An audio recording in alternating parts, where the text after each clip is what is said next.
एक तो बात को मुझे दूसरा सवाल कीजिएगा। दूसरा मेरा है सर, आप प्रदेशवासियों को क्या संदेश देना चाहते हैं? प्रदेशवासियों को एकमात्र संदेश ये देना चाहते हैं कि आप जगिए, अपना आंख खोलिए। आप देश के सबसे गरीब, पिछड़े, बेरोजगार, भुखमरी वाले समाज हैं और आपकी स्थिति, आपकी ये दुर्दशा इसलिए है कि आप अपने और अपने बच्चों की समस्याओं को छोड़कर कभी जात के नाम पर, कभी धर्म के नाम पर, कभी मंदिर मस्जिद के नाम पर, कभी 5 किलो अनाज के लालच में, कभी नाली गली के चक्कर में, कभी 500 रुपया लेकर मुर्गा भात खाकर आप वोट देते हैं। इसीलिए आपकी ये दुर्दशा है। अगर अपनी दुर्दशा सुधारनी है तो अपने और अपने बच्चों की समस्याओं पर वोट दीजिए।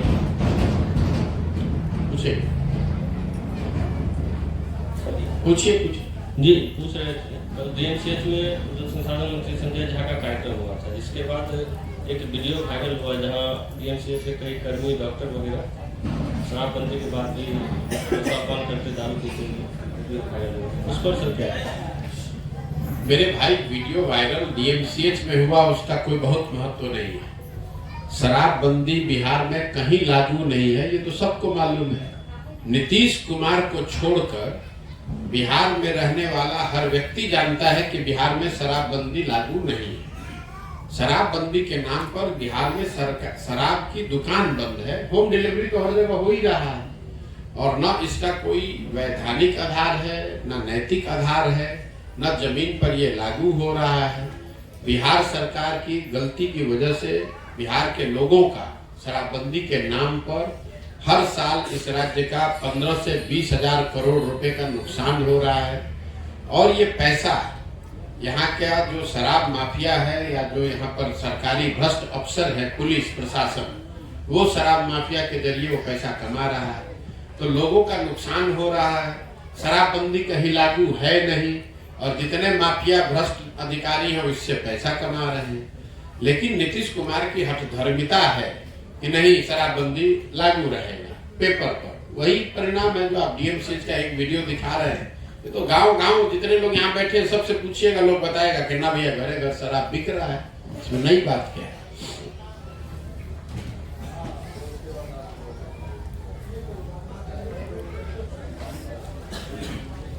चलिए, अगर आपका कोई सवाल पूछ रहे तो हमको जाने दीजिए।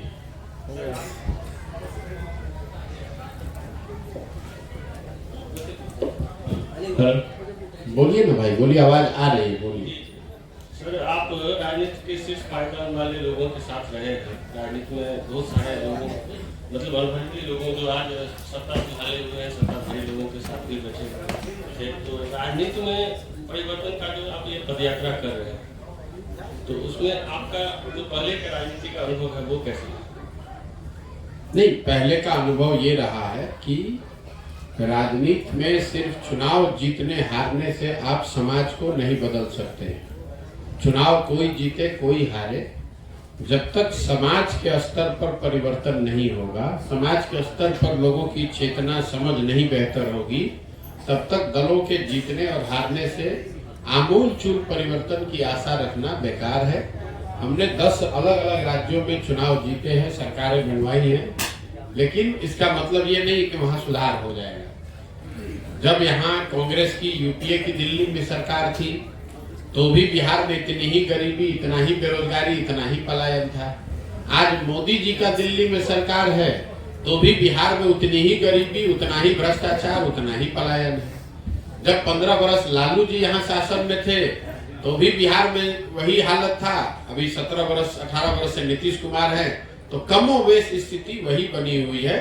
थोड़ा बहुत इधर उधर कुछ सुधार हो सकता है, लेकिन कमोवेश स्थिति वही है जो पहले लालू जी के राज्य में थी। 1990 में जब लालू जी मुख्यमंत्री बने तो भी देश का सबसे गरीब राज्य बिहार था। 2004 में नीतीश कुमार जब मुख्यमंत्री बने तो भी आप देश के सबसे गरीब और पिछड़े थे। और आज 2023 में भी देश का सबसे गरीब, सबसे पिछड़ा, सबसे ज्यादा बेरोजगारी, पलायन वाला राज्य बिहार ही है। उसमें कोई परिवर्तन तो आया नहीं। सर, तेजस्वी यादव ने स्कूल में बच्चों के सामने कहा कि हम 2 CM का बेटा होकर पढ़ाई नहीं की, चाहते तो जाली डिग्री ले लेते लेकिन नहीं। अपने आप को अनपढ़ बताना अगर इसको आप बहुत समझदारी वाली बात बताते हैं तो अपने आप दिखाता है कि मुख्यमंत्री के लड़के होने के बावजूद अगर उन्होंने पढ़ाई नहीं की तो ये कोई बहुत बड़ा पराक्रम का विषय नहीं है, ये तो शर्म की बात है। लोग तो कभी कभी परिस्थितिवश आर्थिक मजबूरी में पढ़ाई नहीं कर पाते हैं, लेकिन आपके पास सारी व्यवस्था होने के बाद भी अगर आपने पढ़ाई नहीं की तो ये दो बातों को दिखाता है कि या तो आप पढ़ाई की महत्ता को जीवन में समझते नहीं कि पढ़ाई की कितनी बड़ी महत्ता है, या फिर आप इतने अहंकारी व्यक्ति हैं कि आपको लगता है कि हम पढ़े चाहे न पढ़े हमें तो जीवन में जो मिलना है वो मिल ही जाएगा। तो ये तो अपने मुंह पर अपने कीचड़ लगाने वाली बात है। अच्छा सर, हम जानना चाहेंगे आखिर जन स्वराज का ये पदयात्रा है क्या? पदयात्रा समाज में जाकर लोगों से मिलना, उनको ये बताना कि भाई तुम्हारी स्थिति किसी दल को वोट देने से सुधरने वाली नहीं है, क्योंकि अगर किसी दल को वोट देने से बिहार की स्थिति सुधरती तो 50 वर्ष से तो लोग वोट दे ही रहे हैं। कभी कांग्रेस को दिए, भाजपा को दिए, लालू को दिए, नीतीश को दिए, अब अगर प्रशांत किशोर को दे देंगे तो उससे कैसे सुधर जाएगा। अगर किसी को वोट देने मात्र से बिहार की स्थिति सुधर जाती तो हर 2-3 वर्ष पे वोट होता है, लोग वोट देते ही हैं, उससे तो स्थिति सुधरी नहीं। जब तक आप इस परेशानी के जड़ को नहीं समझेंगे, वोट आप किसको देते हैं इससे ज्यादा महत्व इस बात का है कि वोट आप किस बात के लिए देते हैं। नरेंद्र मोदी को आप वोट दे रहे हैं मंदिर बनाने के लिए तो मंदिर बन रहा है। अगर नरेंद्र मोदी को आप फैक्ट्री लगाने के लिए वोट दीजिएगा तो फैक्ट्री भी लगेगा। लेकिन बिहार में तो आप नरेंद्र मोदी को 5 किलो अनाज के लिए वोट दे रहे हैं। गुजरात में आज नरेंद्र मोदी जी प्रधानमंत्री सूरत में डायमंड का सबसे बड़ा मार्केट का उद्घाटन करने गए। बिहार में तो आज तक एक झोपड़ी का भी उद्घाटन करने नहीं आए। क्यों? जिताया तो बिहार की जनता ने भी है। हम लोगों ने 40 में 39 एमपी जिताया है, गुजरात में 26 एमपी जीत कर गया है। तो गुजरात में आप देख रहे हैं 1 लाख करोड़ का बुलेट ट्रेन बन रहा है। दरभंगा, मधुबनी, सीतामढ़ी में वो पैसेंजर भी 20-20 साल के लिए लोग 20-20 साल से लोग पैसेंजर के लिए संघर्ष कर रहे हैं। गुजरात में दुनिया का सबसे बड़ा हीरे का काम करने के लिए मार्केट बन रहा है। अब बिहार में जो पहले से सब्जी चाय बेचने का भी मार्केट है वो भी बर्बाद हो गया है। वहां पर बड़ी बड़ी फैक्ट्रियां लग रही हैं और बिहार में जो चीनी मिल, कपड़ा मिल, कागज मिल था वो सब भी बंद हो गया। नेता तो नरेंद्र मोदी, प्रधानमंत्री गुजरात के भी हैं और प्रधानमंत्री बिहार के भी हैं। तो ये फर्क क्यों है? फर्क इसलिए है कि गुजरात की जनता वोट कर रही है फैक्ट्री के लिए, मार्केट के लिए, व्यापार के लिए, आर्थिक तरक्की के लिए। बिहार में हम आप वोट कर रहे हैं जात के लिए, मंदिर के लिए, 5 किलो अनाज के लिए। जब तक इस मूल बात को आप नहीं समझिएगा तब तक सुधार नहीं हो सकता है। वोट को आपको जिसको देना है दीजिए, लेकिन वोट आप उन मुद्दों पर दीजिए जिससे कि आपका जीवन बेहतर हो। अयोध्या में राम मंदिर बन जाएगा, अच्छी बात है, बन जाए, लेकिन उस बनने से बिहार के लोगों को रोजगार कैसे मिलेगा? अगर आपको जीवन भर 5 किलो अनाज मिलता भी रहेगा, उससे आपकी गरीबी कैसे खत्म होगी? जब तक आपका बच्चा पढ़ेगा नहीं, उसको रोजगार नहीं मिलेगा, तब तक आपकी स्थिति सुधरेगी कैसे? हर आदमी गांव गांव में बात कर रहा है भैया पढ़ाई नहीं है, तो पढ़ाई पर तो एक दिन भी वोट आप दे नहीं रहे हैं। अभी वोट होगा तो लोग 5 किलो अनाज पर वोट देंगे, तो पढ़ाई होगा कैसे? तो हमारी समझ ये है कि राजनीति में सुधार तब होगा जब समाज में सुधार होगा। राजनीति तो समाज का आईना है। समाज में जाति है तो राजनीति में जाति है, समाज में भ्रष्टाचार है तो राजनीति में भ्रष्टाचार है, समाज में हिंदू मुस्लिम है इसलिए राजनीति में हिंदू मुस्लिम है। तो जन स्वराज का उद्देश्य है कि समाज के स्तर पर जाकर लोगों को ये समझाया जाए कि भाई तुमने देश की चिंता कर ली, देश के नाम पर वोट दे दिया, तुमने जाति के नाम पर वोट दे दिया, तुमने हिंदू मुसलमान धर्म के नाम पर वोट दे दिया, सबका भला हो गया। एक बार अपने बच्चों के लिए वोट दो तो तुम्हारे बच्चों का भी भला हो जाएगा। पूर्व से आप रणनीतिकार हैं, पूर्व से आप रणनीति बनाते आए, आपको क्या लगा, ऐसा क्या देखे आप नीतीश कुमार में? आपने उनके लिए भी बात किया, आपकी रणनीति के कारण वो सीएम भी बने हैं, तो चर्चाएं आ रही हैं, तो आपको क्या लगा? आज आप उसी सीएम पे लगातार रहते हैं। बिल्कुल, आपका बहुत बड़ा भ्रम है।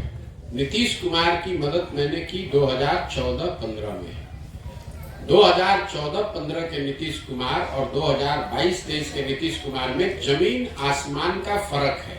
और ये फर्क हम नहीं बता रहे, बिहार की जनता बता रही है। 2005 से लेकर जिस नीतीश कुमार की मदद मैंने 2014-15 में की थी, उस नीतीश कुमार के बारे में इस राज्य में एक सोच थी कि 2005 के बाद इस आदमी ने बिहार को सुधारने का कुछ प्रयास किया है, इसलिए बिहार की जनता ने 206 सीट जिताया था।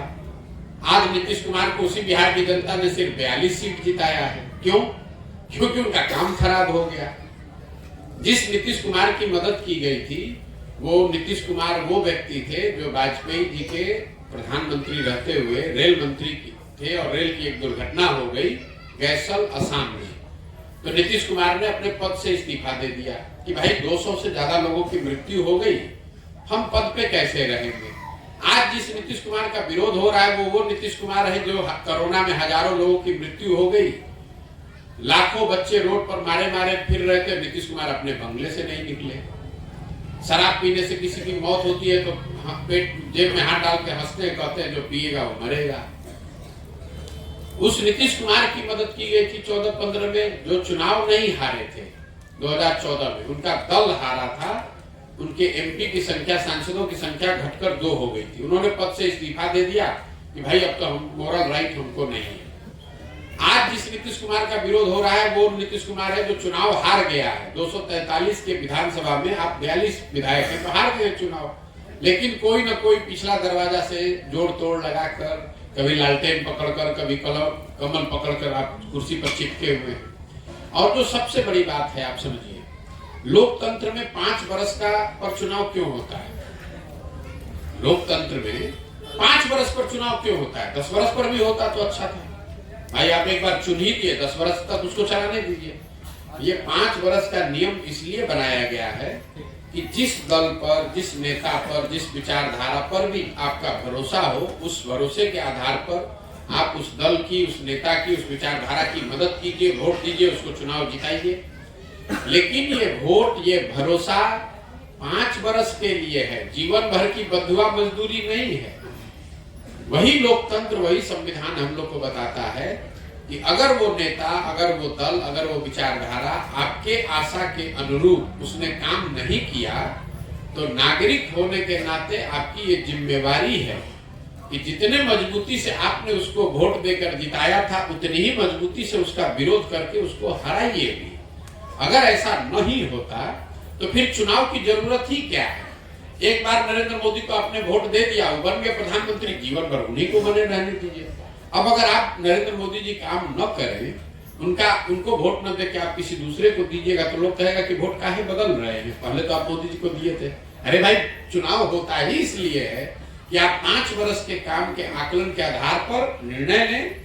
अगर अच्छा किया तो साथ में रहें, अगर अच्छा काम नहीं किया तो उसका विरोध करें। आपके नजरिए से केंद्र की भाजपा सरकार और बिहार की महागठबंधन सरकार, दोनों को आप कैसे देखते हैं? मैं ऐसे देखता हूं कि चाहे केंद्र में भाजपा की सरकार हो, यहाँ महागठबंधन की सरकार हो, या इससे पहले केंद्र में यूपीए कांग्रेस की सरकार थी और यहाँ पर एनडीए की सरकार थी, खाली कॉम्बिनेशन बदल गया है। चारों सरकारों ने बिहार की जो मूलभूत समस्या है, शिक्षा, बेरोजगारी, पलायन, यहाँ की आर्थिक स्थिति में सुधार, उस पर कोई काम नहीं किया है। और ये हम नहीं कह रहे, तो बिहार की जनता कह रही है। तो कहीं ना कहीं सिर्फ दलों के हेर फेर करते रहने से, पहले केंद्र में कांग्रेस महागठबंधन की सरकार थी, बिहार में एनडीए भाजपा की सरकार थी, अभी केंद्र में एनडीए की सरकार है, यहाँ महागठबंधन की सरकार है। लेकिन पिछले 30-35 वर्ष में बिहार में शिक्षा की स्थिति तो नहीं सुधरी। 30-35 वर्ष में बिहार में फैक्ट्री नहीं खुले, यहाँ से बेरोजगारी नहीं खत्म हुआ, पलायन नहीं रुका। इसी बिहार में किसानों की स्थिति बेहतर नहीं हुई। तो कहीं ना कहीं बिहार के लोगों को ये समझने की जरूरत है कि जब तक हम लोग अपनी समस्याओं पर अपने लिए व्यवस्था नहीं करेंगे, चाहे केंद्र में भाजपा आ जाए, कांग्रेस आ जाए, लालू आ जाए, नीतीश आ जाए, इससे सुधार होने वाला नहीं है। लोगों को सजग होना पड़ेगा। तमिलनाडु और बिहार, जब देश आजाद हुआ तो तमिलनाडु और बिहार करीब करीब बराबर के राज्य थे, आर्थिक और विकास के नजरिए से।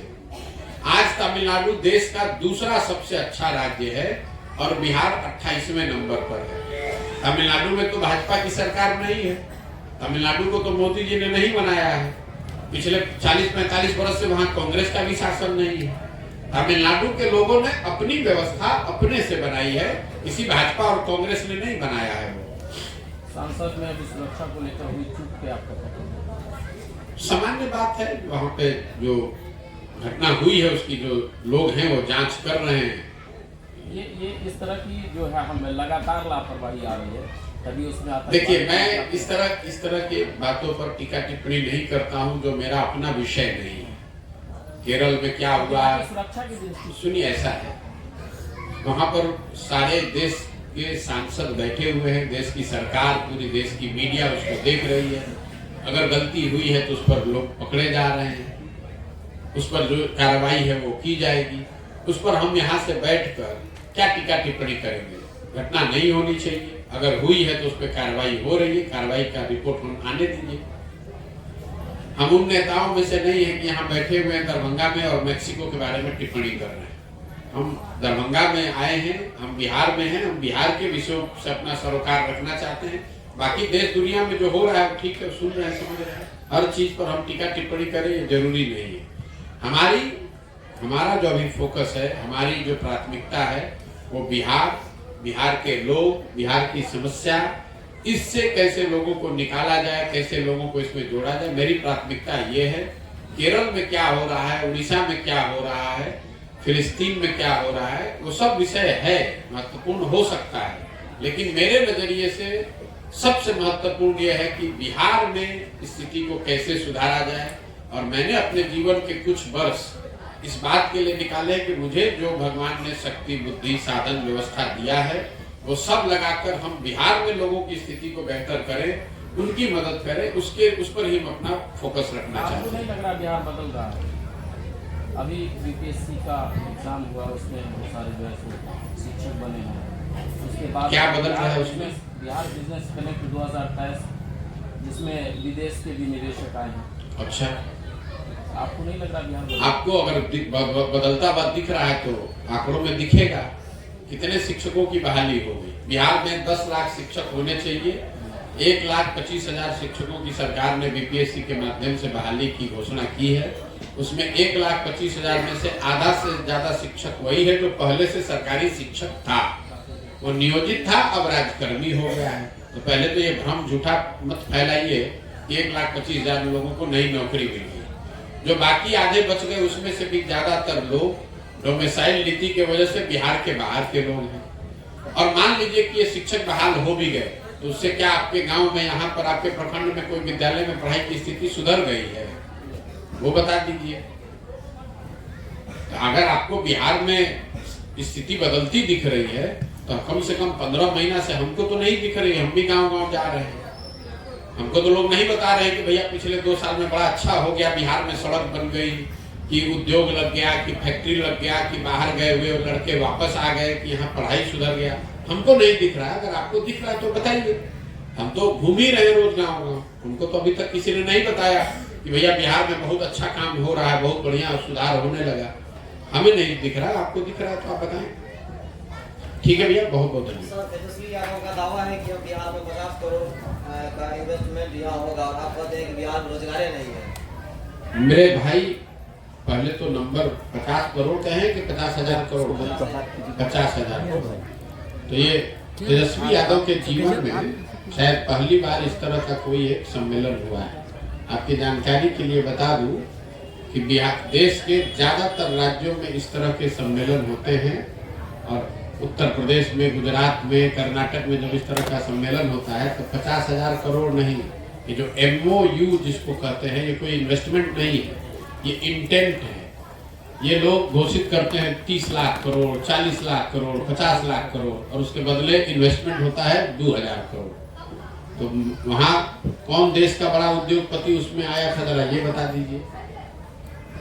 कहाँ पे कौन सी फैक्ट्री यहाँ चालू करने के लिए कंक्रीट कोई प्रपोजल घोषित हुआ है, ये बता दीजिए। और तेजस्वी यादव की समझ क्या है?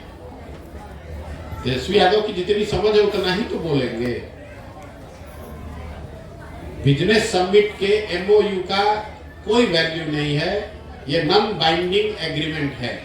आप जाइएगा और आप बिजनेसमैन बन के कहिएगा कि हम 20,000 करोड़ रुपया का बिहार में इन्वेस्टमेंट करेंगे, निवेश करेंगे, तो सरकार उसको लिख लेगी कि भाई ये 20,000 करोड़ रुपया का निवेश करेंगे। ये कोई बाइंडिंग एग्रीमेंट नहीं है, पैसा नहीं आया है। मीटिंग में आप आए, आपने कहा हाँ हम यहाँ पर पैसा इन्वेस्ट करेंगे। अगर जितना पैसा एमओयू होता है इतना अगर इन्वेस्ट होने लगे तो गुजरात में 90 लाख करोड़ से ज्यादा का एमओयू पिछले 10 वर्ष में हुआ है। कितना? 90 लाख करोड़ का। इसका कोई वैल्यू नहीं है, एक पैसे का नहीं। जिस कागज पे वो लिखा है उस कागज की कीमत उससे ज्यादा है जिस पर वो लिखा है।